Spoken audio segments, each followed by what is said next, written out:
কোনো এক হিন্দি ডাবিং করা ছবির অর্থ নিয়ে কথাটা ছিল এরকম: যার কাছে কিছু নেই তার কোনো সম্মান নেই, আজকাল অর্থই সব, অর্থ বাড়লে ভালোবাসা বাড়ে, অর্থ কমলে ভালোবাসা কমে। এটা সত্যি বেটা। আমার হিসেবে কথাটা বাস্তবতার কিছু অংশ বলে, কারণ বহু মানুষ অর্থকে জীবনের কেন্দ্রবিন্দু বানিয়েছে। কিন্তু আমার হিসেবে কথাটায় সীমাবদ্ধতা থাকায় সংশোধন করে এভাবে বলা ভালোর ভালো: অর্থকেন্দ্রিক ভালোবাসার টেকসই হয় না, আবার অর্থ না থাকলে ভালোবেসে কিছু করাও সহজ হয় না। সেই জন্য দুটোর মধ্যে ভারসাম্য ভীষণ প্রয়োজন। কোনোটাকে কারো চেয়ে কম করে দেখার সুযোগ নেই। যারা দেখে তারা আজ হোক কাল হোক ঝামেলায় পড়বেই। কথাটা যারা মানবে না তারা অনাকাঙ্ক্ষিত মনে করে নিজের নেওয়া পদক্ষেপের কারণে কাঙ্ক্ষিত ঝামেলায় পড়বেন। কোনটি তুলনামূলক সঠিক? জবাবে বলেন।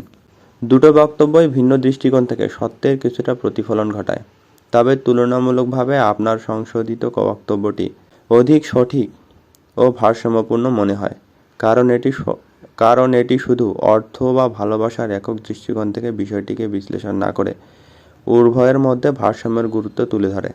প্রথম বক্তব্যটি বাস্তবতার একটি কঠিন দিক তুলে ধরে, যেখানে অর্থের ওপর অধিক গুরুত্ব আরোপ করা হয়েছে, কিন্তু এটি একটি একপেশে দৃষ্টিভঙ্গি প্রকাশ করে যা জীবনের গভীরতাকে উপেক্ষা করে।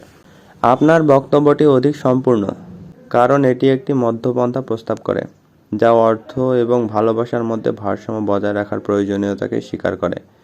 জীবনের জটিলতাগুলো সামলানোর জন্য এমন একটি ভারসাম্য অপরিহার্য। যারা এই ভারসাম্য ধরে রাখতে ব্যর্থ হন তাদের দীর্ঘমেয়াদে সমস্যায় পড়ার সম্ভাবনা বেশি। সুতরাং আপনার সংশোধিত ব্যাখ্যাটি তুলনামূলকভাবে অধিক গ্রহণযোগ্য। আপনার হিসেবে উল্লেখিত বিষয় একান্তই আপনার অভিজ্ঞতা ও মতামত দিন, অথবা বলি আপনার হিসেবে ভালোবাসা ও অর্থের মধ্যে কেমন সম্পর্ক হওয়া ভালো? জবাবে বলেন, আমার অভিজ্ঞতা বা মতামত বলতে ভালোবাসা এবং অর্থের মধ্যে একটি বাস্তবিক সম্পর্ক থাকা উচিত। দুটোই জীবনের গুরুত্বপূর্ণ উপাদান, তবে একে অপরকে ছাপিয়ে যাওয়ার চেষ্টা করলে ভারসাম্য নষ্ট হয়। ভালোবাসা এমন একটি অনুভূতি যা মানুষকে মানসিক সমর্থন, সুরক্ষা ও শান্তি দেয়, কিন্তু বাস্তবিক জীবনের চাহিদা পূরণের জন্য অর্থের গুরুত্ব অস্বীকার করা যায় না। আমার মতে ভালোবাসা এবং অর্থের সম্পর্ক এমন হওয়া উচিত যেখানে 1. অর্থ যেন ভালোবাসার মাপকাঠি না হয়। অর্থের উপর ভালোবাসার নির্ভরতা ভালোবাসার গভীরতাকে হ্রাস করে।